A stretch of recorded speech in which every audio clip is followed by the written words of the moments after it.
عید میلاد النبی، آقا دو جہاں صلی اللہ علیہ وآلہ وسلم کی آمد کا دن 12 ربیع اول کو جو دن سیلیبریٹ کیا جاتا ہے جسے ہم عید میلاد النبی کہتے ہیں، وہ آپ صلی اللہ علیہ وآلہ وسلم کی ولادت کے طور پر سیلیبریٹ کیا جاتا ہے، منایا جاتا ہے کہ اس دن آپ صلی اللہ علیہ وآلہ وسلم کی پیدائش ہوئی۔ اور زیادہ تر روایتوں میں یہ بھی کہا جاتا ہے کہ آپ صلی اللہ علیہ وآلہ وسلم کی پیدائش پیر کے دن ہوئی اور پیر کے دن ہی قرآن آپ صلی اللہ علیہ وآلہ وسلم پر نازل ہوا، اور اس کے علاوہ پیر ہی کے دن آپ صلی اللہ علیہ وآلہ وسلم نے اس دنیا سے رخصت فرمائی۔ تو ربیع الاول کے مہینے مسلمان مختلف ممالک میں مختلف طریقے سے ربیع الاول کو سیلیبریٹ کرتے ہیں۔ زیادہ تر لوگ یہ کہتے ہیں کہ ہمیں 12 ربیع اول کو یہ دن منانا چاہیے یا اسے سیلیبریٹ کرنا چاہیے۔ آپ صلی اللہ علیہ وآلہ وسلم نے پیر کے دن کے بارے میں یہ فرمایا کہ پیر کے دن مجھ پر قرآن نازل ہوا، اور پیر کے دن چونکہ میں پیدا ہوا تو اس دن میں روزہ رکھتا ہوں۔ یہی وجہ ہے کہ ہم سنت نبوی کو فالو کرتے ہوئے اکثر پیر کے دن کچھ مسلمان روزہ بھی رکھتے ہیں۔ اس میں کوئی شک نہیں کہ ربیع الاول کے مہینے میں آپ صلی اللہ علیہ وآلہ وسلم کی ولادت ہوئی۔ ہاں، ہر مسلمان کو اس کی خوشی منانی چاہیے اور ہر مسلمان کو اس کو سیلیبریٹ کرنا چاہیے۔ لوگ اپنے اپنے طریقے سے سیلیبریٹ کرتے ہیں، تو ہمیں بھی اب دل کی گہرائیوں سے اس کو سیلیبریٹ کرنا چاہیے اور آپ صلی اللہ علیہ وآلہ وسلم پر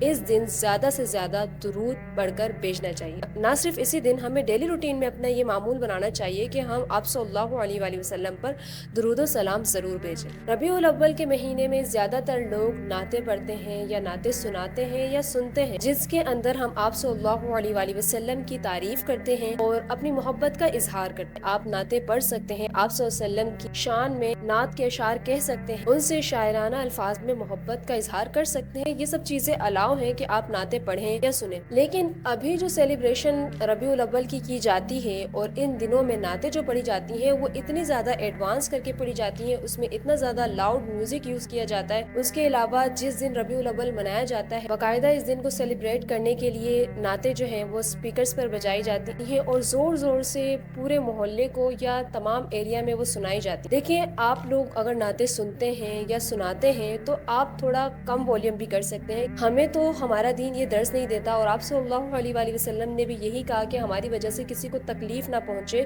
کسی کو اذیت نہ پہنچے۔ اب دیکھیں، گھروں میں اگر کوئی بیمار ہے، کوئی تکلیف میں ہے، کوئی پریشانی میں، کوئی آپ کو بول تو نہیں سکتا اور آپ کو روک بھی نہیں سکتا۔ بھی سیلیبریٹ کرتے ہیں کہ باقاعدہ کیک بنایا جاتا ہے آرڈر پر، اور اس پر جو ہے آپ صلی اللہ علیہ وآلہ وسلم کا نام لکھا جاتا ہے، کے بعد اس نام کو کٹ کر دیا جاتا ہے، اور پھر وہ اس بات پر تھوڑا سا سوچیں کہ اتنی بڑی ہستی کا نام ہم کیک پر لکھتے ہیں اور پھر اسی پر چھری چلا دیتے ہیں، تو یہ بہت زیادہ غلط کانسیپٹ ہے، یہ بہت زیادہ اوور سیلیبریشن ہو گئی۔ آپ لوگ اس طرح کیک نہ کٹ کریں، اگر کیک کٹ بھی کر رہے ہیں تو اس پر نام نہ لکھیں۔ ویسے بھی برتھ ڈے سیلیبریٹ کرتے ہوئے کیک کاٹا جاتا ہے، آپ صلی اللہ علیہ وآلہ وسلم کی برتھ ڈے نہ منائیں بلکہ اسے ولادت کی طرح سیلیبریٹ کریں۔ ولادت الگ ہے اور برتھ ڈے الگ ہے۔ فار ایگزامپل، ہم دیکھتے ہیں کہ کرسچن جو ہے اپنے نبیوں کی برتھ ڈے مناتے ہیں، جیسے کہ کرسچن عیسیٰ علیہ السلام کی برتھ ڈے مناتے ہیں جسے کرسمس کہتے ہیں۔ ان کو کاپی کرتے ہوئے ہم نے ولادت کے مہینے کو یا آپ صلی اللہ علیہ وسلم کی ولادت کو اس طریقے سے سیلیبریٹ کرنا سٹارٹ کر دیا ہے۔ تو کوشش کریں کہ دوسروں کو کاپی نہ کریں اور اس طریقے سے کیک وغیرہ کٹ نہ کریں، پراپر برتھ ڈے کی طرح نہ منائیں، کیونکہ اسلام میں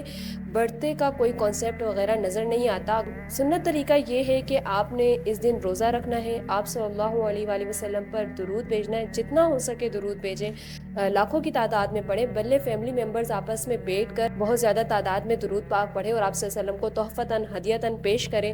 اس کے علاوہ آپ قرآن خوانی بھی کروا سکتے ہیں، جو سنت طریقہ ہے، آپ یہاں پر اپنا ٹائم لگائیں۔ آپ صلی اللہ علیہ وآلہ وسلم نے ہم تک قرآن پہنچائے، تمام مسلمانوں کو اندھیروں سے نکال کر روشنی کی طرف لے کر آئے، ہمیں سیدھی راہ دکھائی، ہمیں ظلم سے، اندھیروں سے، فحاشیوں سے، گناہوں سے بچا کر اللہ کی طرف نیک راستے پر چلایا۔ کوشش کریں کہ آپ صلی اللہ علیہ وآلہ وسلم کی سنتوں کو فالو کریں، حدیث کو فالو کریں، قرآن کو پڑھنے کی کوشش کریں۔ آپ صلی اللہ علیہ وآلہ وسلم تو اپنی پوری زندگی میں اپنی امت کے لیے دعائیں کرتے رہے اور تہجد کے ٹائم رو رو کر دعائیں کرتے تھے کہ یا اللہ میری امت کا کیا ہوگا۔ کہ آپ صلی اللہ علیہ وآلہ وسلم اس امت کے لیے روتے رہے جو آج گناہوں میں مصروف ہے۔ آپ خود جائزہ لیں، ہر انسان کو اپنا پتہ ہوتا ہے کہ میں کتنے گناہ کرتا ہوں، یا میں کتنا نیک ہوں، یا میں کتنا راستے پر ہوں۔ صبر کریں کہ قیامت کے دن آپ ڈرے ہوئے ہیں اور ہر طرف میدان حشر میں نفسا نفسی کا عالم ہے، کوئی کسی کی مدد نہیں کرتا، سب اپنے لیے سوچ رہے ہیں۔